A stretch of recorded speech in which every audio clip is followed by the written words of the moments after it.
Mistress Lys, Commander Aldin, it gives me great pleasure to formally welcome the city-state of Alamigo to the Eorzean Alliance.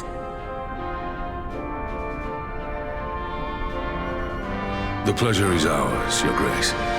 I know I speak for all Alamegans when I say that we are glad of this chance to stand with our comrades of the Alliance. And we, for our part, are glad indeed to be able to welcome friends both old and new.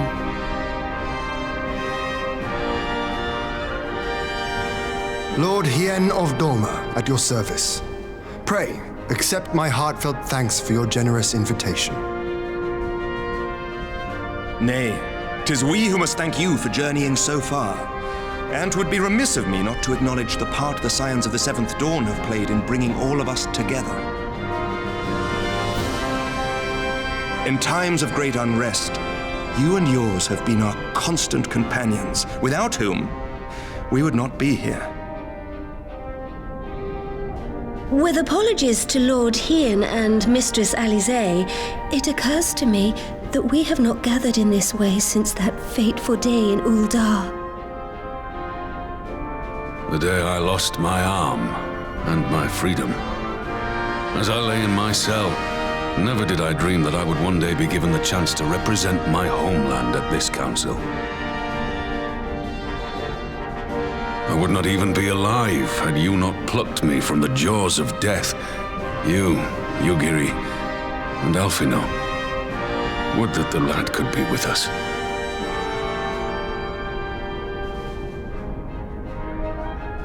I too owe my presence here to Alphino, in so many ways. Until such time as he returns, I mean to carry on his good work as best I can.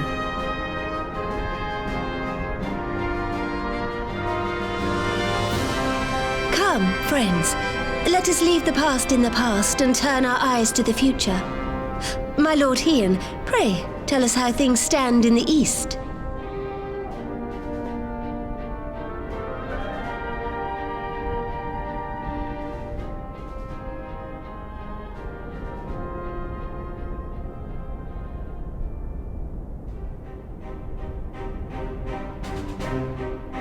Having heard the rumors of dissent in Garlemald, I dared to dream of a peaceable solution. The Empire will not so easily change its ways. If the Garleans have a mind to take back Doma and Alamigo, we'll be hard-pressed to stop them, even with the might of 6 nations. But while we lack the strength to fight the tide, a course may yet present itself, if we read the winds aright. The winds suggest but one course to me. One which leads from the sea unto the river and thence to the source of all our woes. The Ascians. Indeed. All here have felt their blighted touch. It was the bringers of chaos who nurtured the Archbishop's tyrannical ambitions. They who bestowed upon him the secrets of summoning, as they have so many others before and since. And while they remain, we shall know no peace. Our objective is clear. The question is how to achieve it. That our enemy parades about in Xenos' skin poses problems in itself, but ere we get to them, how are we to infiltrate the Empire and get close enough to strike?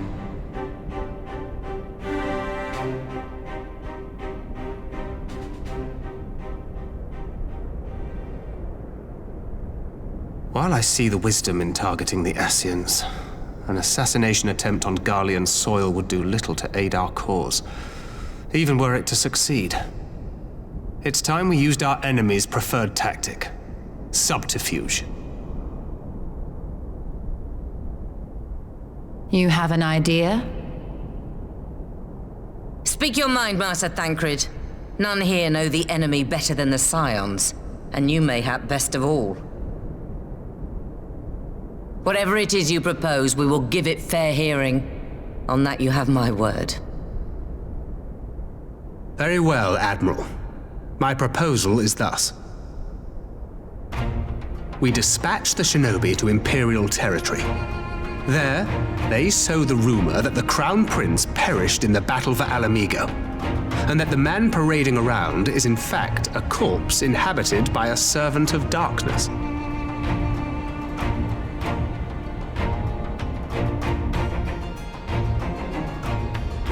Well, it does have the ring of truth about it.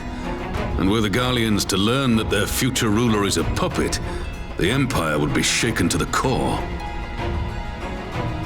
But at the risk of sounding stupid, would they actually believe such an unlikely story? I didn't. Ordinarily not. But prior to his miraculous recovery, rumors of Xenos' death had already begun to circulate around the Empire. Ultimately, however, what the masses believe is not our chief concern. Our true objective is to create an opening for rival factions within Garlemald to exploit. Just as a war of succession erupted in the wake of Emperor Solus's death. A war which raged until but recently, plunging the Imperial House into disarray as nephew and uncle grappled for the throne. It is no coincidence that one of Varus's first acts as Emperor was to name Xenos heir apparent, family feuds being so tiresome when armies are involved. Not all welcomed his choice of successor, however. There is no shortage of individuals who aspire to the throne, who would jump at any chance to seize power. The news that Xenos is not only dead, but a puppet to diabolical forces, would be too enticing to ignore. The Empire would not be quick to recover from a second war of succession. I am no stranger to infiltrating Imperial territory. With a team of operatives gathered from among the Alliance's finest, the plan should have a reasonable chance of success. Doma already has shinobi in place throughout the provinces. We stand ready to act, and act we must. What say you all?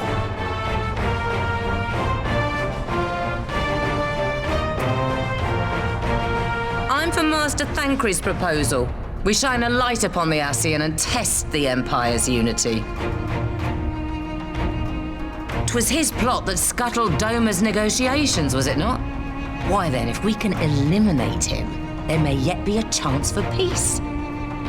Let us wage this war of subterfuge, that we may one day lay down our arms. Gods know we never will while the Ascians remain.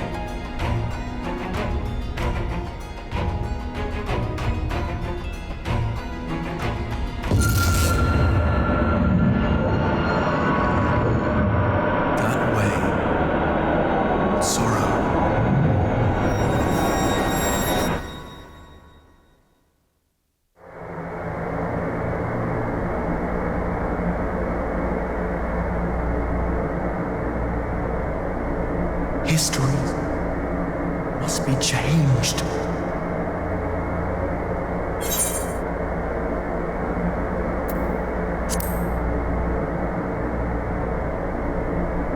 Ahead looms a calamity. Ahead looms light, expunging all form and life. Twin dooms only you can forestall. Only you. What's the matter?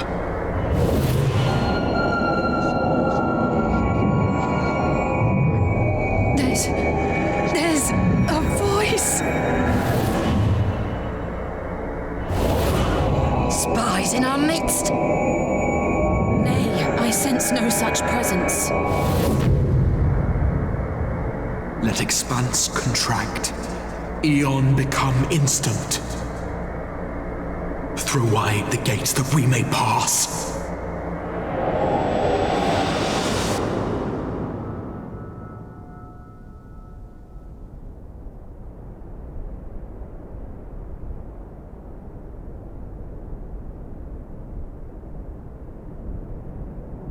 Is it over? Master Thancred!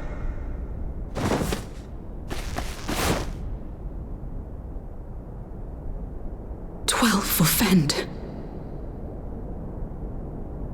him to a private chamber. Have every healer make ready. Swiftly!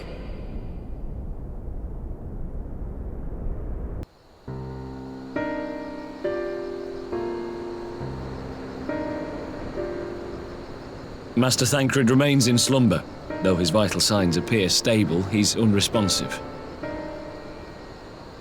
What could have done this? And why just him and not the others?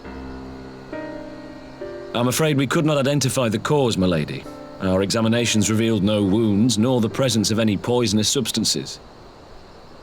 Gods, that only makes it worse. You're to let us know the moment there's any change, all right?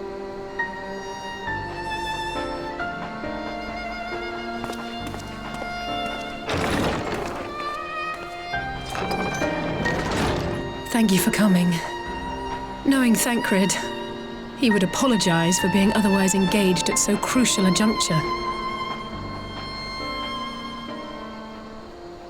In gifting us a course of action, Thancred sowed the seed of all that is to follow. We have but to nurture it as best we can. To him, I would say, rest easy, that he may wake to enjoy the fruits of our labors. Now, the matter of the mysterious voice must not be forgotten. Will you tell me exactly what happened? Alize and I heard a voice in the moments before Thancred collapsed. It was accompanied by a severe headache, as if something were clutching at our minds. Did you experience the same thing?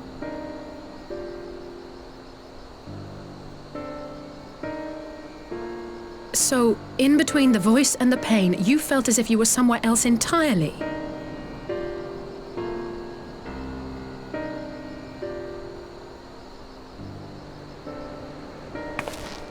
Your testimony confirms my suspicion. That which you experienced was, I believe, your soul being plucked from your flesh. Called. Called? I myself examined Thancred. Reach out as I may, I could not sense in him the spark of life that is his soul.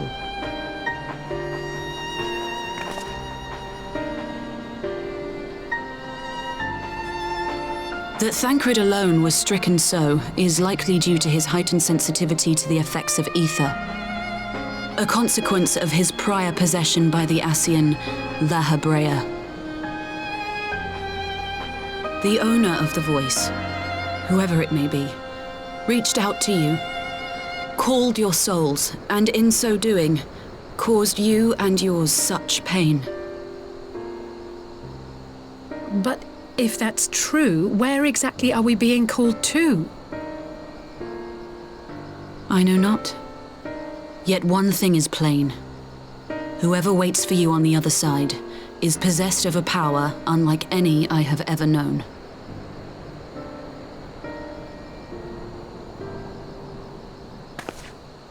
Forgive us, Lys, but may we leave Thancred in your care for a time? As if you had to ask. I may not be a scion anymore, but I'm no less a friend. Don't worry. I'll see to it that Thancred's well looked after. Just focus on solving this mystery, all right? Thank you, Lys. As the Elder Seedseer says, 'tis no ordinary individual we are dealing with. Nor can we discount the possibility of Ascian involvement. Whoever or whatever is behind this, the sooner we find out, the better.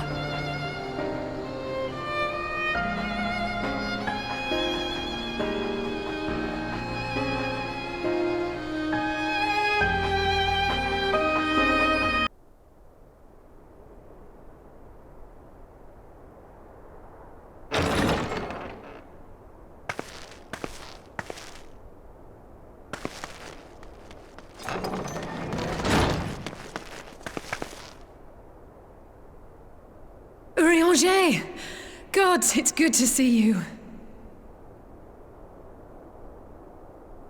Would that our meeting were under happier circumstances.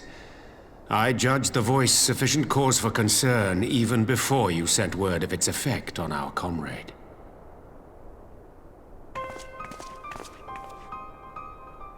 You heard it too, then?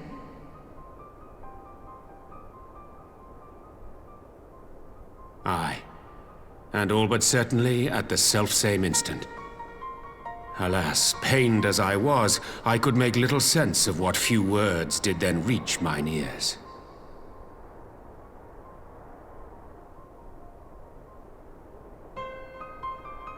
Who do you think is responsible? Could this be the Ascians doing? That I cannot say. Not when so little is known. Ere I indulge in speculation, I would examine Thancred with mine own eyes. To Alamigo, then, without further delay. One other thing. During my visit to the Far East, I observed a strange phenomenon. Thou referrest, I presume, to the localized reduction in etheric density. Well, that spares me the trouble of an explanation. Yes, I noted precisely that at two apparently unconnected locations. I take it the phenomenon is not limited to the Far East. Indeed not. Of late, our agents charged with surveilling the beast tribes have spoken of little else. In every corner of the realm, they tell of places in which the ether hath grown thin. Naturally, my suspicions first turned to primal activity, but the areas thus affected betray no evidence of summoning. I must confess to being quite perplexed. If the same phenomenon is being observed in multiple locations on opposite sides of the world, we may safely discount regional factors. Needless to say, this warrants further investigation. Indeed. I shall make it my task to.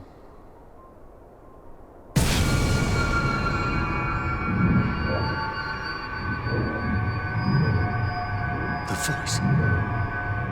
It calleth to me once more.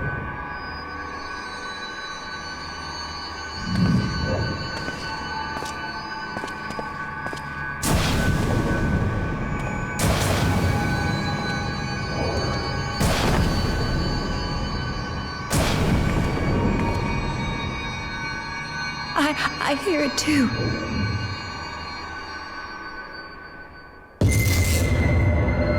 Only you. Only you. No! Ishtola! Urianger! Throw wide the gates.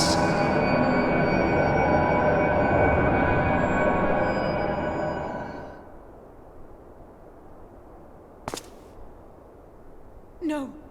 No, this can't be happening!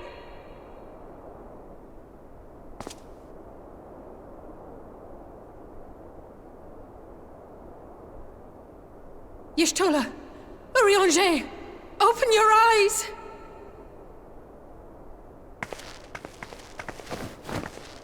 Open your eyes, I beg you! Say something! Anything!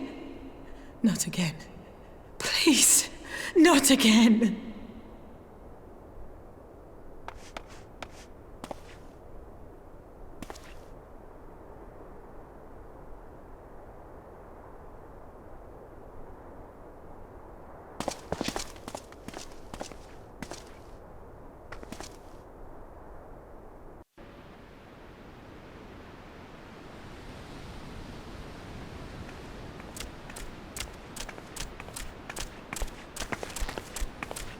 Here he is, my lady.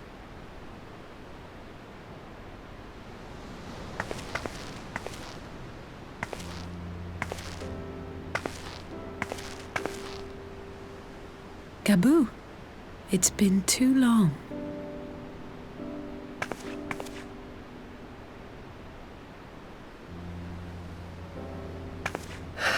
I'm afraid there's been no change. If he can see or hear us, he has given no sign. I see. You're still fighting. I'm proud of you.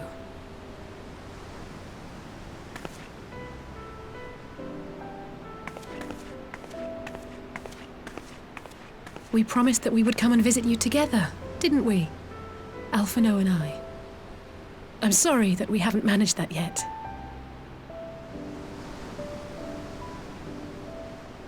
You know, with the three of us like this, does it not remind you of that night? Of the stars beyond count twinkling in the heavens?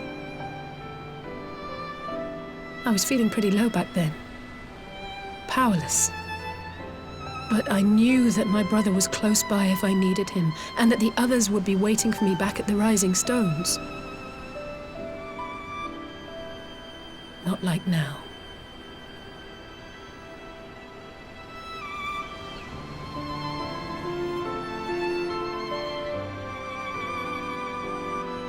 I've seen my share of trouble since coming to Eorzea. Been reminded again and again of my limitations, of how little I can change about this world. And I've come to know the sorrow of parting all too well.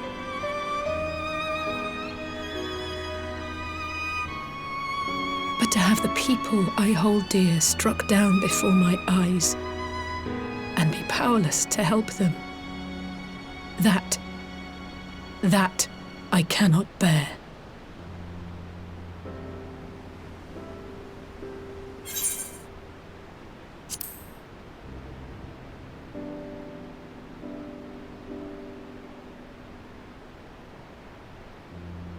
And for that I am grateful. I don't know what I would do without you.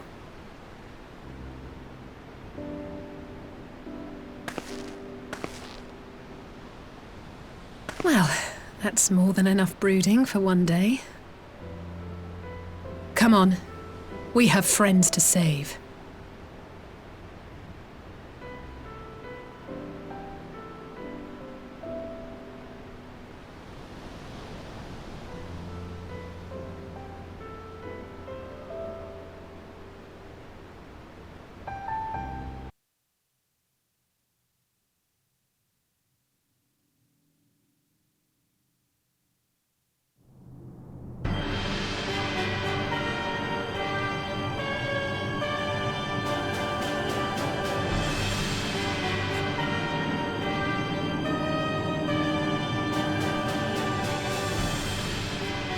The populares no longer present an obstacle. Now is the time to bring the Empire's might to bear. A word from your radiance is all it takes. But one word, and the Imperial army will fall upon Alamigo as a pack of bloodthirsty wolves and tear that feeble nation apart.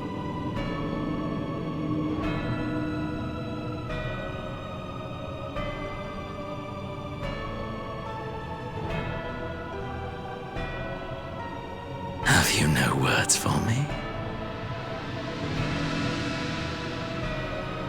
Despite the lengths I go to, an emissary playing the part of a fool. When first I took this face, I swore to use all of my knowledge, all of my power, to further the cause of the Empire. My deeds stand testament to my commitment. And with this adamant flesh at my disposal, I could destroy the Icon Slayer as easily as one might swat a fly. Why do you hesitate?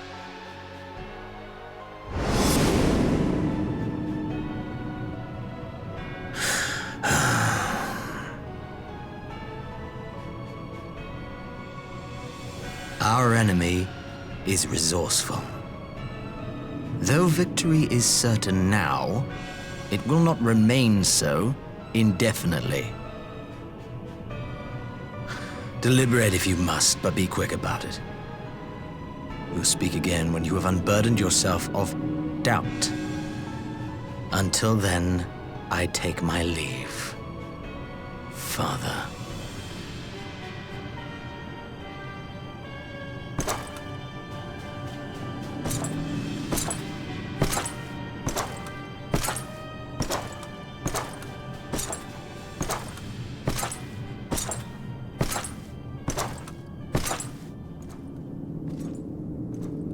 I should be the one to sigh.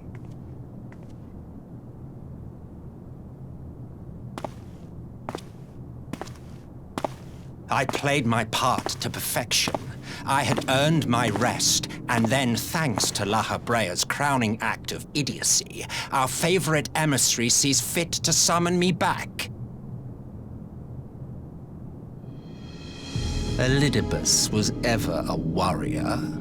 A most tiresome trait, would you not agree?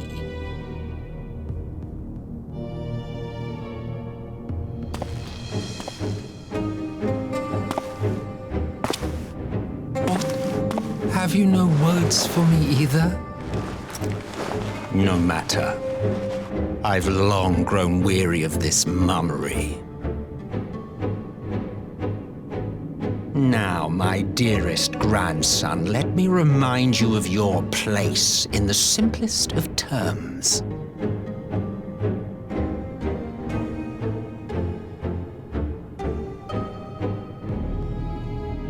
You do not make judgments, you administer them. Swiftly and to the letter. Naught else is your concern.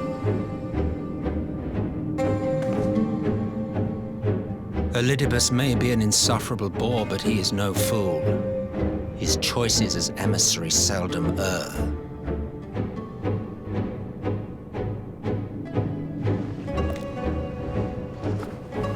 If aught threatens the balance twixt light and dark, it falls to you to remove it.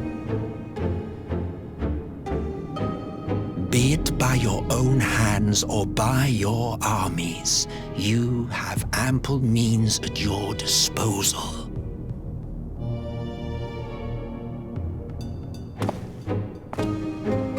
That is why this empire exists, why I built it.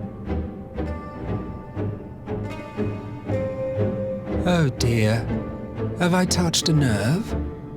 You always were an easy one to read. I pity you, I do. As they say, ignorance is bliss. And I know how much happier you would be not knowing the things you know. The Founding Father was an Ascian, and he created the Empire solely for the purpose of sowing the seeds of chaos.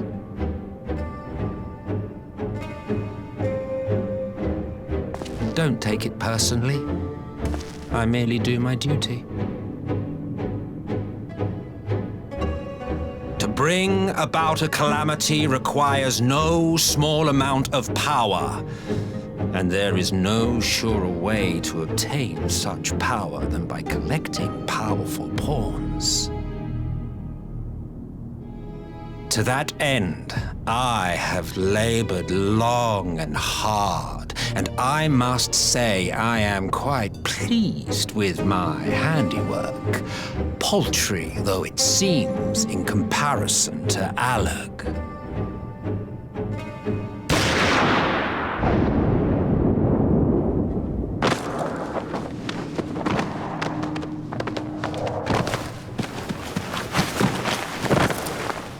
You fiends are overfond of your own voices.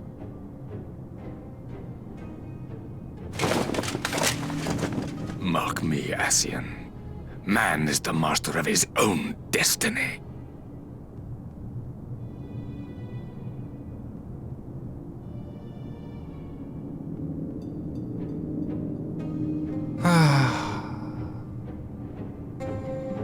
Such a waste of time and energy, both yours and mine.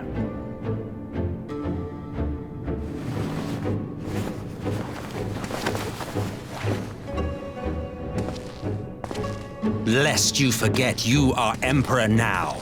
If you wish to spout drivel about man's destiny, save it for the masses. It will serve to give them a sense of purpose, and you, pliant pieces for the game.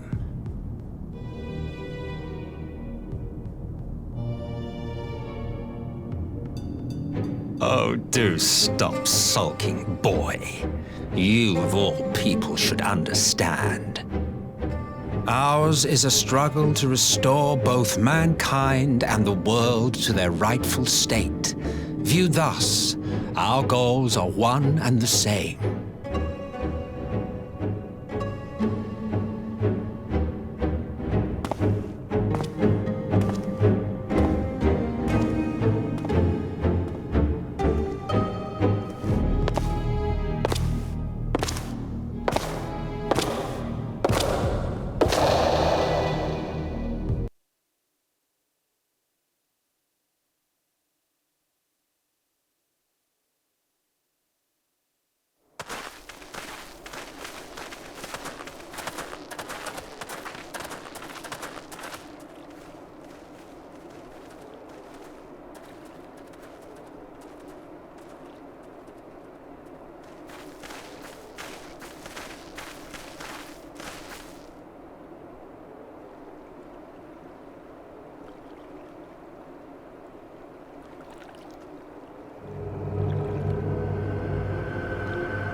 I'm glad you've come, though I'm afraid there's little in the way of good news. After you left, we reached out to both the Alchemists Guild and Stillglade Fane and attempted all manner of treatments. But the results were always the same. Whatever the answer is, it's not alchemy or conjuring. Why did it have to be Y'shtola and Urianger and not me? Out of all of us, they are the ones who could feasibly have solved this puzzle. And Elfino's still missing. Gods, it's all going wrong. Where do we even start? A grave situation indeed. Might I be of some assistance?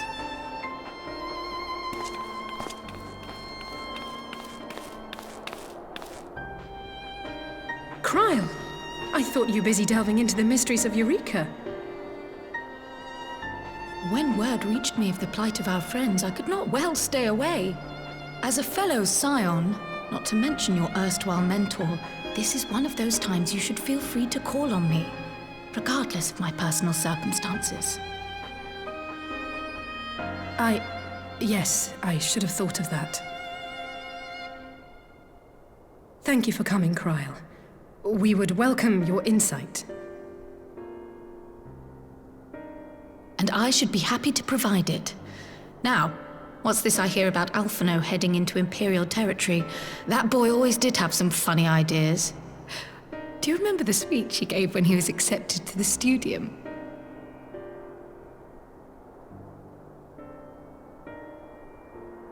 My life's goal is naught less than the salvation of this star.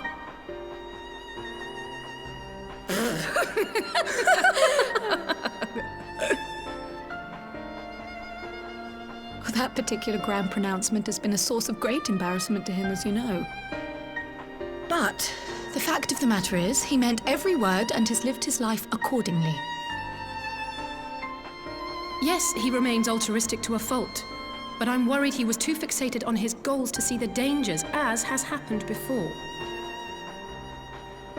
You needn't be so concerned. Though his values remain the same, Alphino is not the blinkered boy he once was. Slowly but surely his eyes have been opened, thanks to a certain someone. A certain someone whom he'd be mortified to learn had heard about his little speech. Mum's the word, eh?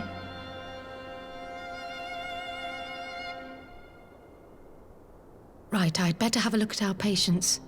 They're in the infirmary, I assume. I'll need absolute quiet, so it would be best if I did this alone. If you'll excuse me.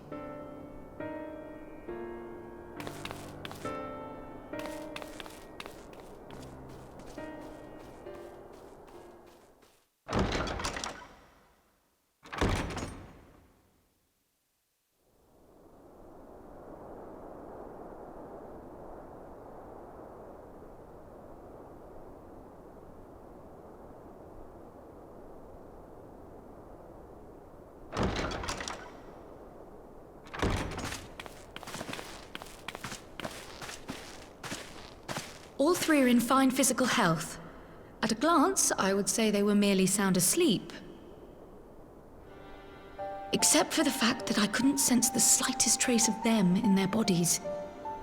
It's as if their souls have taken leave of their physical forms. Ah, yes. The Elder Seedseer made a similar observation. I've read the report. When you heard this mysterious voice, you described feeling as if you were somewhere else, yes? If we assume the ether which comprises your essence is being drawn to some other place, then it may be possible to follow the trail it leaves behind, just as we did in our search for Thancred. I wasn't around for that, but I can't imagine it was easy. Oh, it wasn't. But that's no reason not to try. I will have need of Master Matoya's crystal eye if I'm even to make the attempt. So I suggest we pay her a visit.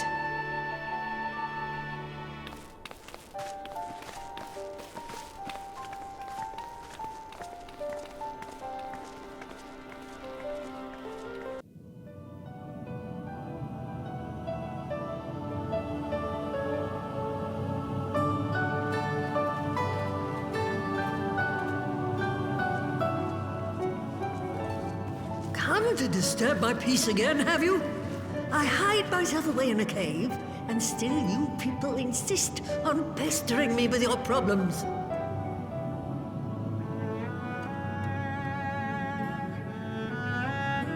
Oh, I mistook you for young what's-his-name, but I see now you're the sister.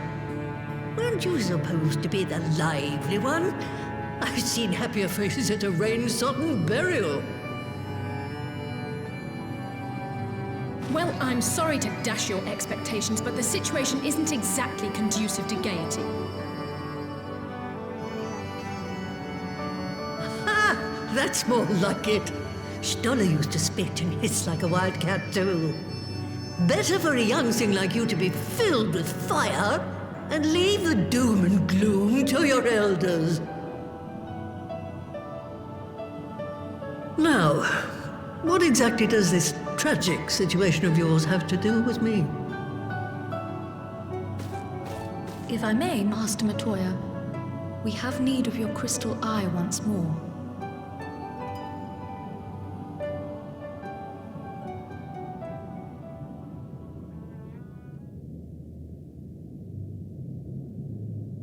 And Stola is one of the afflicted, is she? Very well. She may be an ungrateful stray, but she's my ungrateful stray, and I'll not see her buried before I am.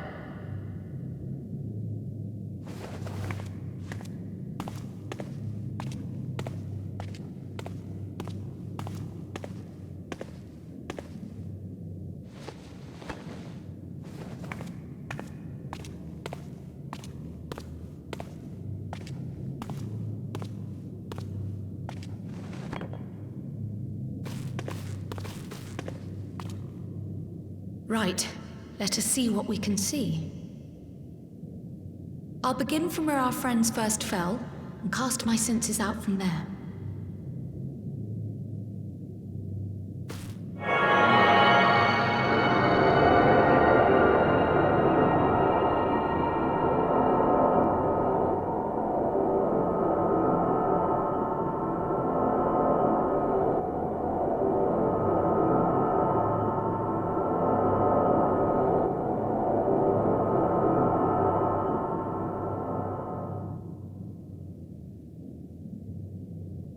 What is it?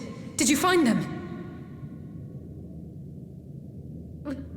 This doesn't make sense. How is it even possible? How is what possible? Kryl, what did you see? The threads, they just ended. And no, I didn't lose track of them. I followed them as far as they went. It's as if they were cut off. Could their ether have dissipated if it had? Oh, gods! Their bodies are just husks. It's like the broodmother's daughter all over again. No, this is different. The Kalyana girl was already dead, body and soul, when Lakshmi effected her resurrection. Aye, let's not jump to conclusions.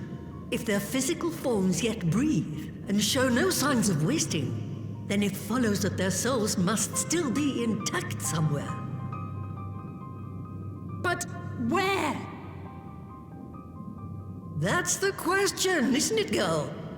Death has not taken them to the ethereal sea, yet there are no tracks left for us to follow.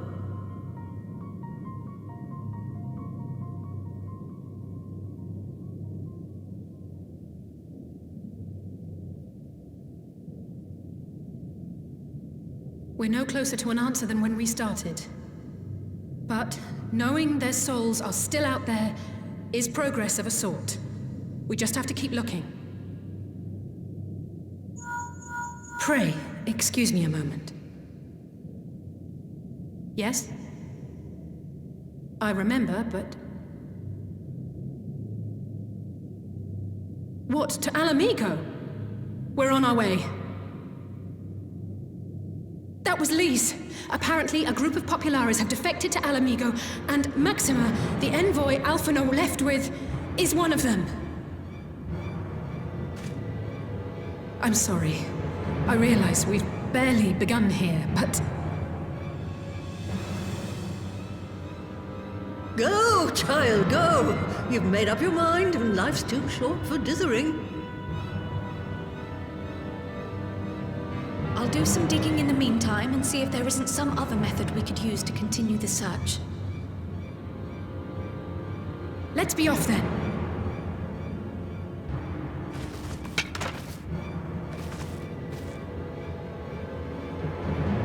Oh, not again.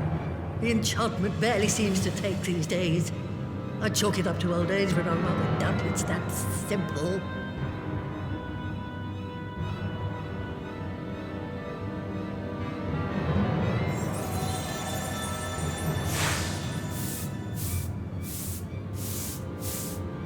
Before they took ill, Y'shtola and Urianger were sharing notes on a thinning of the ether. It seems to be happening all over. Does it now? And here I was, all set to blame my woes on that creaking mountain of refuse clogging up the Thaliac. I fear something has gone awry.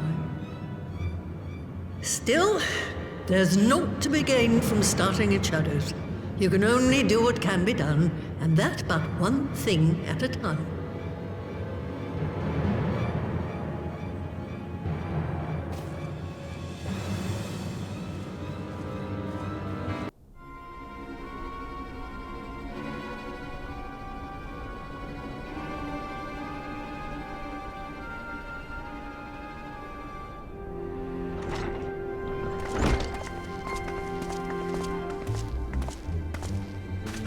I'm sorry to drag you halfway across the realm, but when Maxima mentioned Alphino, I thought you'd want to hear the news in person.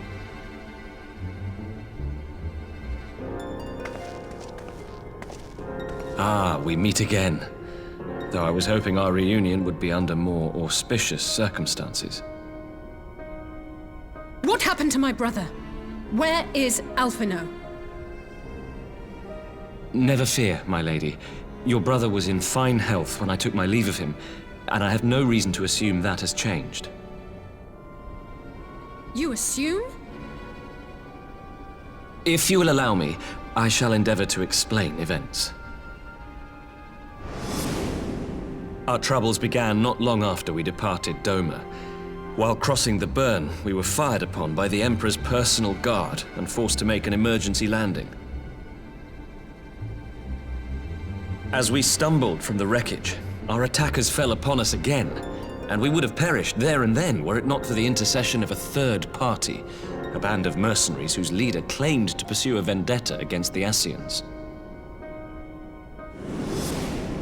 This shadow hunter, as he styled himself, then escorted us out of the wastes to relative safety.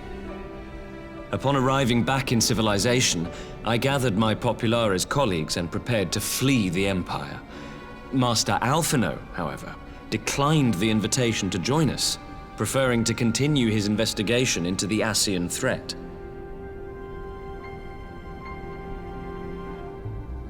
Well, at least he's not lying in a heap in the burn. Tell us more about these Ascian hunters. Who are they? And is Alphino still with them?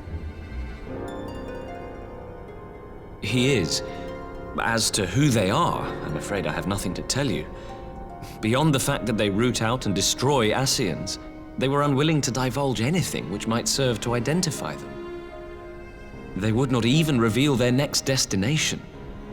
But Master Alphino asked to accompany them all the same. Since parting company with your brother, we've been engaged in a game of cat and mouse with the Emperor's guard. We made our way through province after province, finding the army busy restoring order wherever we went, until we finally arrived here in Alamigo. I cannot thank Commander Aldin enough for giving us such an unexpectedly warm welcome.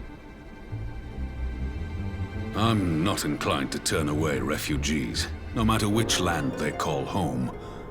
And if they can tell me how things lie in Garlemald, all the better. On that subject, there is much I would tell you.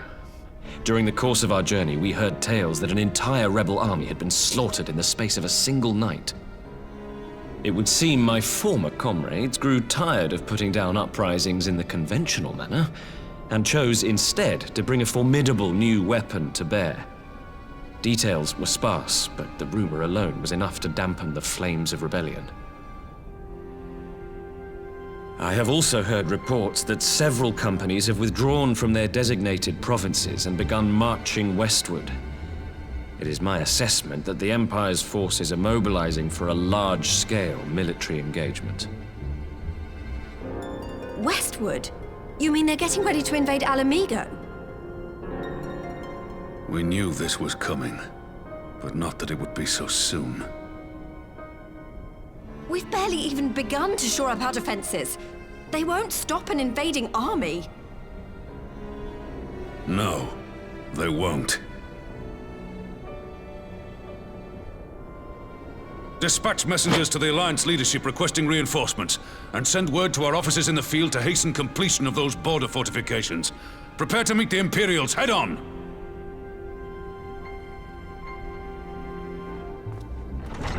No matter how quickly we act, we still want for time.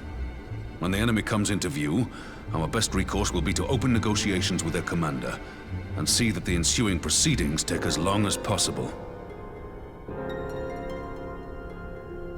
Would you and Alize head to Doma and let Lord Hien know about this? I'm sure he'll want to hear about Alphino too. Consider it done. We'll send word when...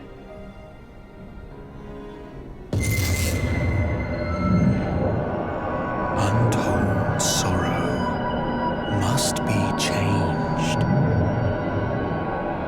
Ahead looms a calamity. Eon become instant.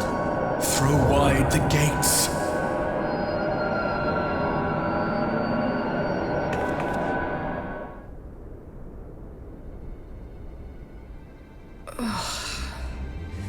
You heard it too. Well, at least we're both still standing. Oh, thank the gods. I thought we'd lost you for a moment there. Why does this keep happening? I wish I knew. Nothing we've tried has brought us any closer to an answer. We'll keep working on it. But first, we need to go and see Lord Hien.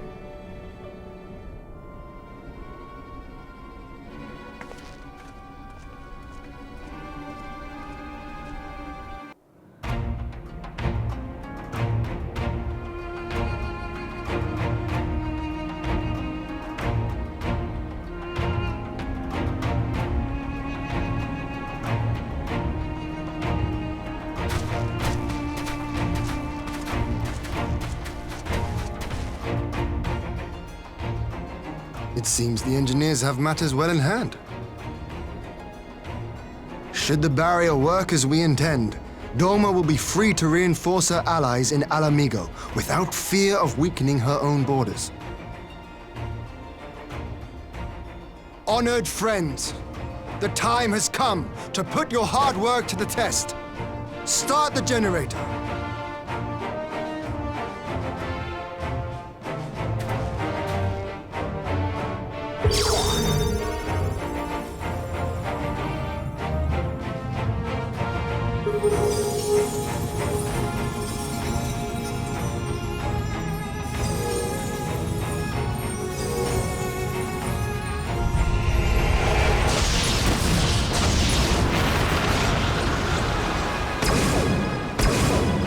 Node 1 is operational. Nodes 2 to 8 are reporting similar energy levels. The barrier is forming.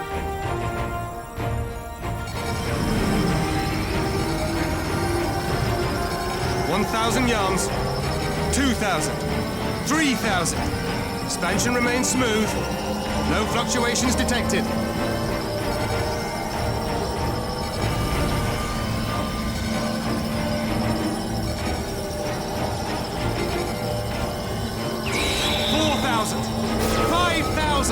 Target altitude reached.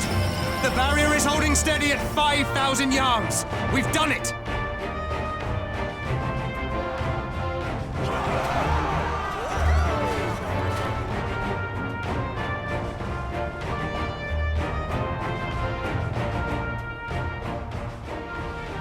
Is that an Imperial airship? Of all the rotten timing. But this is a gift, Mistress Alize. They can test our new wall for us.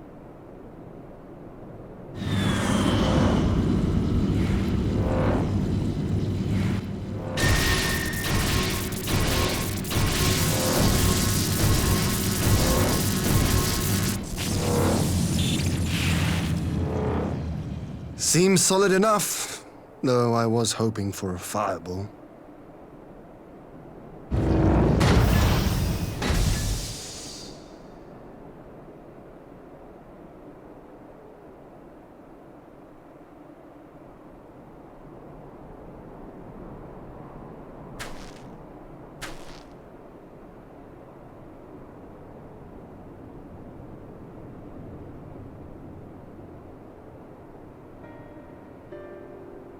By the gods, it's Alphino.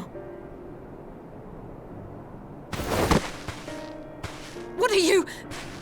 Let me go! He has my brother!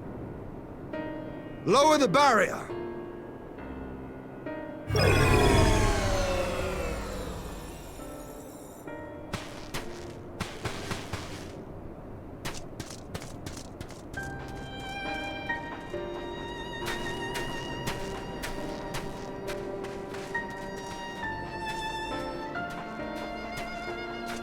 Be at ease, girl.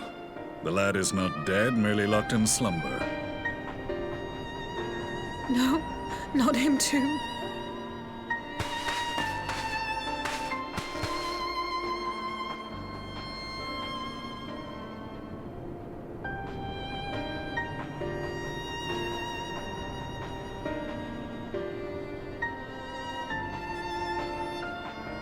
We could identify no cause and found no remedy. Thus I sought to return him to Doma, and into the arms of Lord Hien himself, it would seem. It is a day for fated reunions. Would you not agree, adventurer? Or should I address you as the Warrior of Light?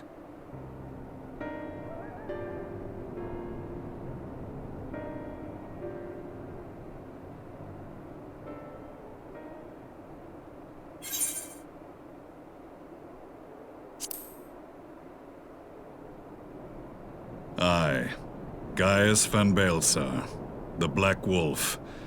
That was the title I was given, one I have long since relinquished.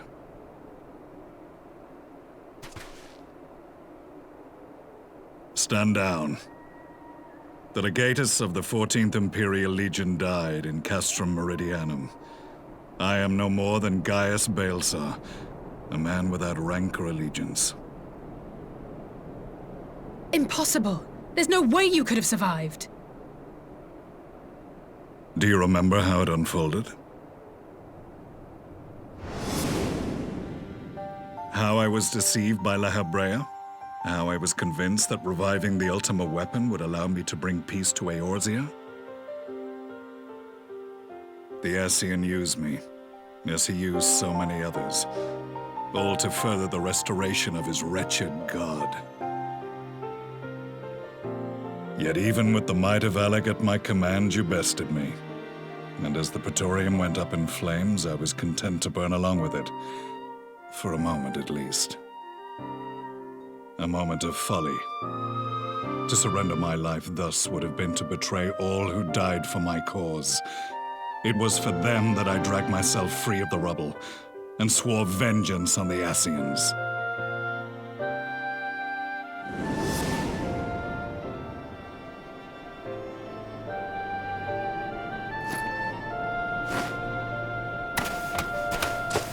The Black Wolf has shed his pelt, never to return to Garlemald or her legions. I live now only to exact revenge.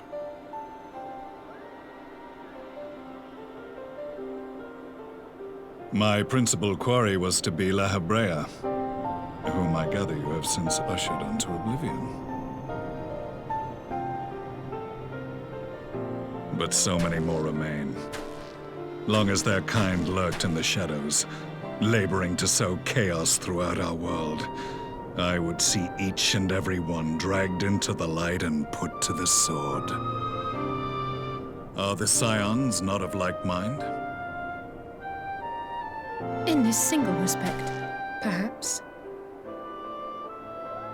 Then I shall continue the partnership the boy began, and share what intelligence I have acquired. Among the Ascians, the Black-Masked Ilk are subordinate to those who wear red. This you already know. Yet among the Red there exists a hierarchy. Those set adrift with the shards clearly stand below those still joined to the source. Nabriales, who once dared to intrude upon the Rising Stones, belonged to the former group, and while he was indeed a dangerous foe, his powers were inconsequential next to the paragons of the Source. The first was La Habrea, who plagues us no more, There is also the white-robed Elidibus, and the elusive Emmet Selk, about whom little is known. We have files on La Habrea and Elidibus, but I believe this Emmet Selk is new to us? As I assume my brother told you, we have evidence to suggest that an Ascian now walks in the body of the Crown Prince. Have you identified this interloper? Elidibus seems the most likely culprit. As emissary, it is his role to maintain the equilibrium between darkness and light. Your many deeds in Hydaelyn's name have upset the balance, and I believe he seeks to restore it by throwing his considerable power behind the Empire. As a leader of the Ascians, he is one of our primary targets.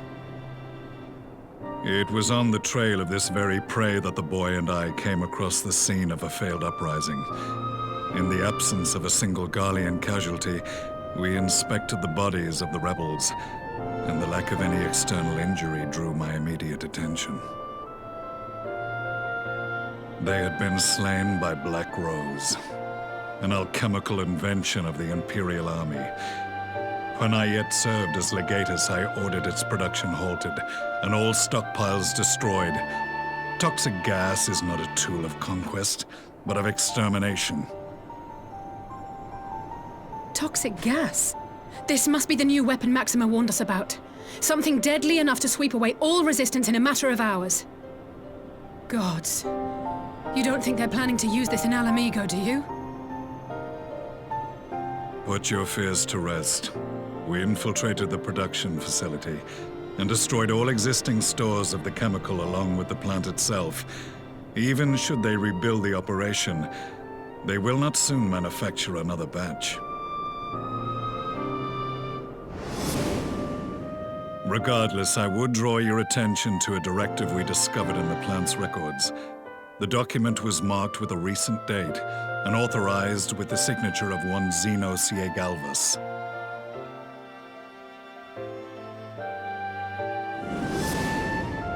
A dead man signing the death warrant for thousands. 'Tis bad comedy.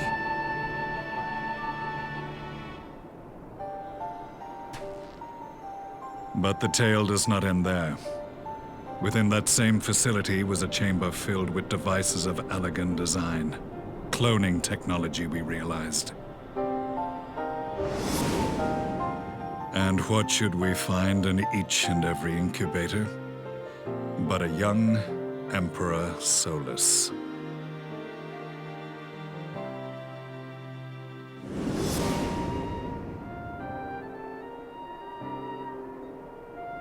All of which prompts the question, were the Ascians responsible for these abominations, or was it the will of the Emperor?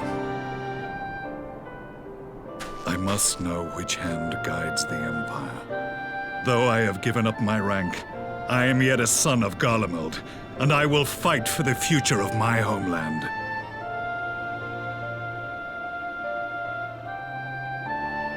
It is time I return to the hunting of shadows. We should focus on our common foe.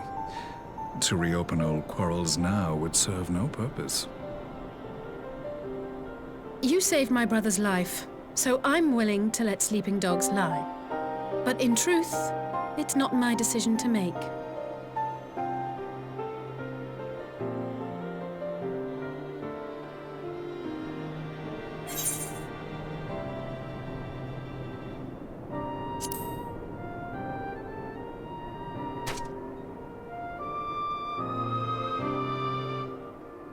There was a time when I scorned those who placed their faith in false gods, even as I, in my blinkered conviction, place mine in Ascian promises. Unlike yours, my strength of will and my restraint was found wanting. We shall meet again, warrior of light.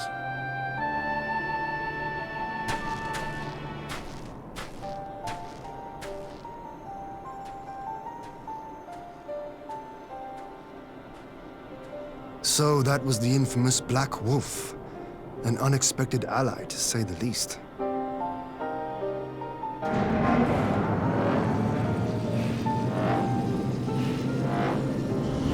Well, I am content to leave the fine-tuning of the barrier to cleverer minds. Let us bid our friends from the Ironworks farewell, and see what can be done for Alphino back in Dorma.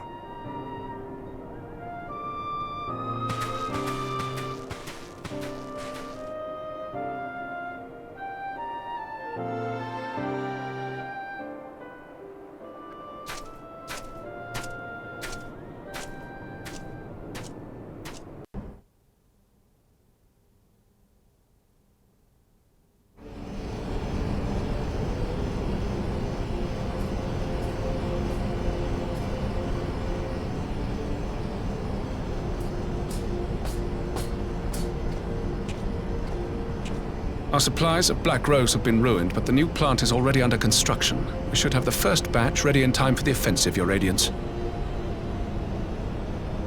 See that you do.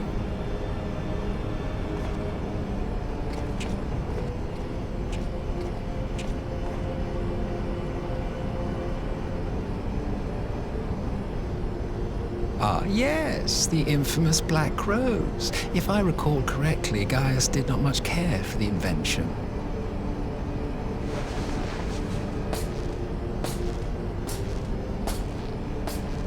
A ruthless and indiscriminate weapon indeed, this airborne poison. It seems you are capable of making decisions worthy of your bloodline. With no gift for sorcery, we Garleans must look to Magitech to even the odds. If it spares the needless deaths of our soldiers and serves the cause of this empire, there is no method I would not employ. How very noble of you. Truly, though, I must commend you for embracing your role as Emperor. You play the part of the determined ruler well. Sometimes even I catch myself believing.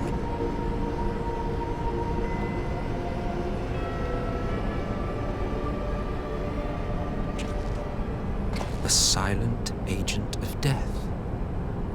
Now that I think on it, Black Rose may well possess the perfect aspect. Slowly but surely, the deluge of light has worked upon the ether here in the source, and the gas should be most susceptible to its influence. Well, I shall leave you to your own devices. Go forth and bloody the land with your grand and glorious war.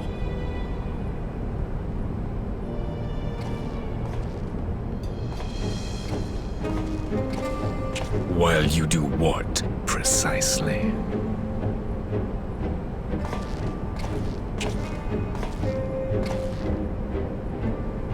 Need you ask? I will be doing what all Ascians do.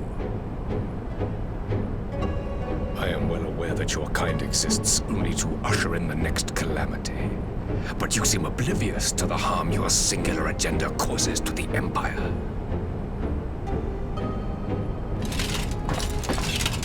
You cannot have forgotten the events which followed your mortal demise.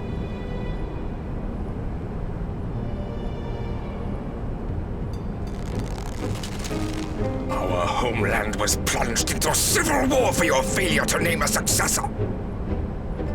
The edifice you so carefully constructed was but a hair's breadth from collapse.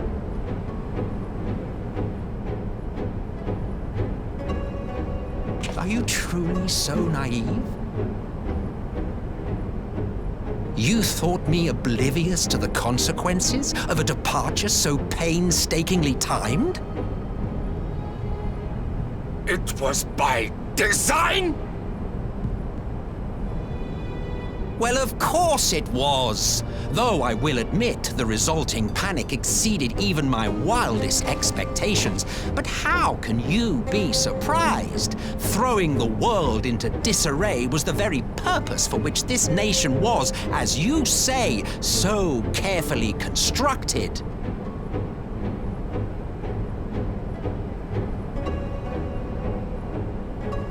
Now, if you have no further questions, I must be on my way. Since we may not meet again in this lifetime, it would be remiss of me not to offer a word or two of gratitude. I really must thank you for this surplus of vessels. I can mold any host into my own image, but having bodies tailor-made for me in this fashion is so much less tiresome. You dabbled in elegant cloning techniques, yes? It certainly is a compelling, not to mention entertaining, field of research. And of all the options available, you chose the founding father on whom to experiment. You have a twisted streak to you, Varus, like grandsire, like grandson, hey?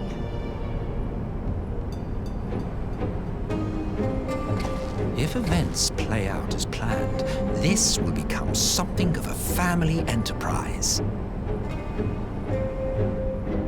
You will be the capstone of this world, I the anchor and shard, and together we will give the lie to this star's fraudulent existence.